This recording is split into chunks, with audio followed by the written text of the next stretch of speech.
صرف څلوېښت ورځې دا وظیفه وکړه، غریبي به دې ټول عمر دپاره ختم شي او مالداري ارمان به دې پوره شي.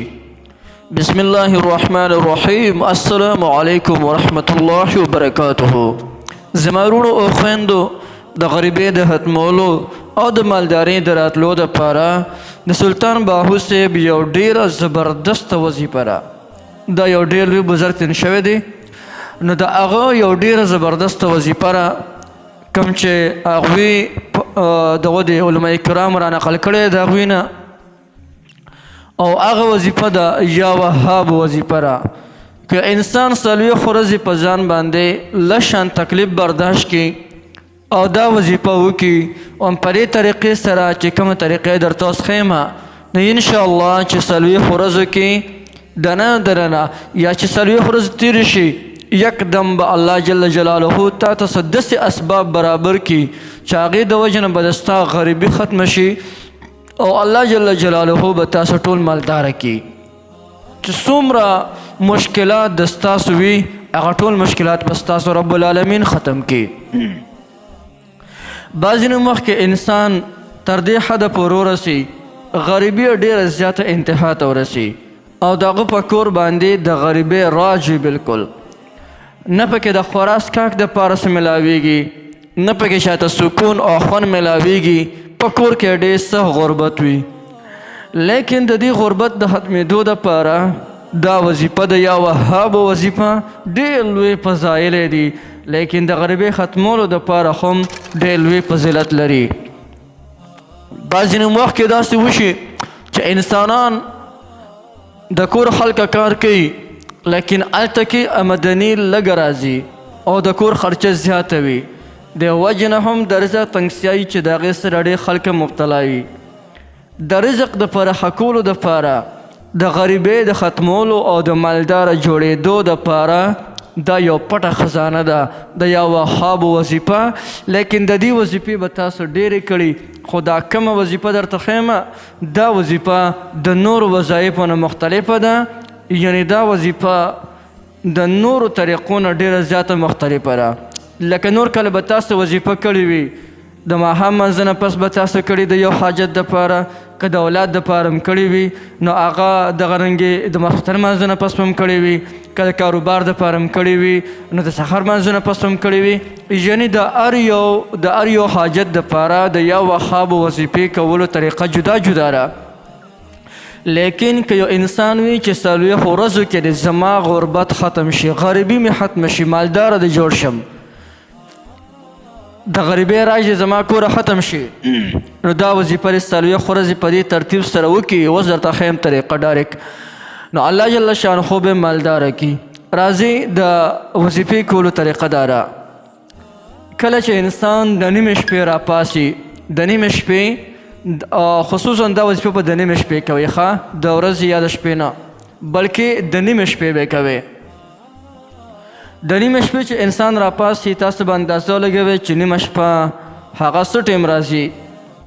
نو دغه لکه مثلا 2 بجې راپاسي، 2:30 بجې، دغه 2:30 بجې ډېر ښکلی وخت دی. 2:30 بجې دغه ټیم کې انسان راپاسي او د خپل کور په صحن، یعنې د کور زموږ پښتانه ورته غولې وایي، څوک ورته صحن وایي، د هر چا لهجه جدا ده، خو زه ورته صحن نه وایم، دا صحن ډېر زیات عام دی. د خپل کور په صحن، یعنې په دې کې د ودرېږي او بیا د یا وهاب وظیفه 300 کرته وکړي. په دې صحن کې د ودرېږي او یا وهاب وظیفه یې 300 کرته وکړي. او چې کله یا وهاب وظیفه کوي، نو د الله جل جلاله نه د مکمل امید ساتي چې الله جل شانه ما بالکل په څلوېښت ورځو کې مالداره کوي، او د مالدارۍ سوچ د هم په دغه دوران کې کوي، او د غریبۍ د ختمولو سوچونه د خپل ځان ته راولي. په دغه ټیم کې چې کوم انسان دا وظیفه کوي د یا وهابو په دغه طریقې سره، نو انشاءالله چې څلوېښت ورځې چې څنګه تېرې شي، الله جل شانه به درته د غیب نه څه داسې اسباب برابر کړي چې الله جل جلاله به تاسو ټول مالداره کړي. او ډېره ښه خبره ده که انسان د دین اول او آخر کې درې کارته درود شریف ووایي نو دا خو بیا نور اعلی نور شلو، یعنی د دې وظیفې خوند بیا نورم پیدا شلو، ځکه چې د بنده دعا تر هغه پورې قبلیږي، یعنی ډیر زر قبلیږي چې کله په حضور نبی کریم صلی الله علیه وسلم مبارک باندې درود شریف ویل شي. نو که دې وظیفې نه 3 کرته مخکې درود شریف ووایي یو انسان، او بیا 300 کرته یا وهاب وظیفو کې، او بیا 3 کرته درود شریف ووایي، نو په صالحو ورځو کې دننه به رب العالمین ورته اسباب برابر کړي، لیکن اخلاص سره وکړي. دغه د صالحو ورځو خو ما ډېرې زیاتې یادې کړي، که په اخلاص سره وکړي الله ته هېڅ ګرانه نه ده، یعنی الله جل جلاله به تاسو ته په یو ورځ کې اسباب برابرولی شي. او د دې ډېر زیات مثالونه شته دي، داسې کسان مې په خپلو سترګو مې لیدلي دي چې هغوی ډېر د لوی غربت سره مخامخ وو، لیکن کله چې کوې کنیسته په خپل کور کې او په کوې کې هغوی ته د سرو زرو خښتې رووتلې، دغه نور خبر ورته سرو زر رووتل، د بوتان وغیره دا شیان ورته رووتل، هغې ټول مات کړل او ځان له خلق الله تعالی ښه مالداره کړل. نو ګوره دې ته وایي د غیبونه اسباب. دغه رنګې به الله تعالی تاسو ته یو سبب جوړ کړي او تاسو ټول مالداره شئ. نو که دا وظیفه تاسو پابندۍ سره کوئ نو انشاءالله څلوېښتو ورځو کې دننه به الله جل شانه تاسو مالدار کړي. لیکن بیا درته هم ویم چې په اخلاص سره یې کوئ، په نیک نیت او په نیکې ارادې سره یې کوئ نو ډېر زر اثر کوي. ښه په ناامیدۍ سره یې قطعا مه کوئ. بعضې کسان وظیفه کوي لیکن هغه ناامید یاره دا کار به وشي او که نو د ستا شک دی، او چې کله د په شک کې وظیفه وکړه ملګري ستا دا کار نه کېږي، هسې بیا په زول چې کوم دی لکه وظیفه کوي هغه ثواب ځان له خبره ده، چې کوم دی هغه ثواب میلو شي، ولې د الله جل شانه نوم دې واغشتو، ثواب درته میلو شو، لیکن کم حاجت دپاره کې هغه حاجت ته بیا نه پوره کېږي. دې دپاره اخلاص ډېر زیات ضروري دی. او یو خبره ډېر زیات اهمه پکې یاد ساتئ چې کله موږ چاته وظیفه ورکو، لکه مثلا د یا وهاب وظیفه ورته ورکو، نو دوی کینی او په 2-3 منټو کې ته ځان فارغ کړي چې یا وهاب یا وهاب یا وهاب یا وهاب، نه په داسې انداز کې مه وایه، دا خو د الله جل شانه یو ډېر مبارک نوم دی.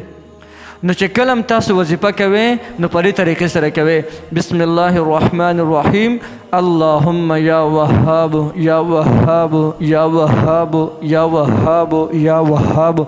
دغه رنګې په قلار په شوق په مینې او دغه سره چې کوم دی محبت سره یې کوئ نو انشاءالله چې د ستاسو حاجت به زر تر زره پوره کېږي. نو یو ډېر ښکلې مزیداره وظیفه ده، هر سړی کولی شي او هر څوک د دې نه مکمل پیدا غشتی شي. که ستاسو یاران دوستان وي یا د ستاسو هغه رشته داري یا د ستاسو ګاونډیان وي او هغوی موبایل چې کوم دی استعمالوي نه، هغوی د دې وظایفو د دې پیدو نه خبر نه دي، نو هغوی ته هم دا وظایف تاسو ښولی شئ، ولې چې هغوی هم د دې نه پیدا والي. یو ډېره زبردسته وظیفه ده، هر سړی کولی شي او هر چاته د دې مکمل اجازه شته دی.